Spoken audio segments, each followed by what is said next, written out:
আসসালামু আলাইকুম। সুপ্রিয় দর্শক, আমি আজকে আপনাদের সামনে পার্ট টু 6 নম্বর বইটি নিয়ে আপনাদের কাছে আসলাম। বইটা শুরু করতে যাচ্ছি। আসসালামু আলাইকুম ওয়া রাহমাতুল্লাহি ওয়া বারাকাতুহু। রাসূলুল্লাহ সাল্লাল্লাহু আলাইহি ওয়াসাল্লাম ইরশাদ করেন, শিশুরা যখন কথা বলতে আরম্ভ করে তখন তাকে কলেমা শিক্ষা দাও। রাসূলুল্লাহ সাল্লাল্লাহু আলাইহি ওয়াসাল্লাম ইরশাদ করেন, শিশুরা যখন কথা বলতে আরম্ভ করে তখন তাকে কলেমা শিক্ষা দাও।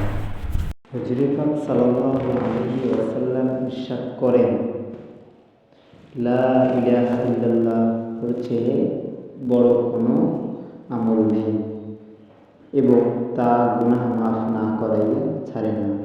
বিষয় হুজুর পাক সাল্লাল্লাহু আলাইহি ওয়াসাল্লাম ইরশাদ করেন, লা ইলাহা ইল্লাল্লাহ চেয়ে বড় কোনো আমল নেই এবং তা গুনাহ মাফ না করাইয়া ছাড়ে না।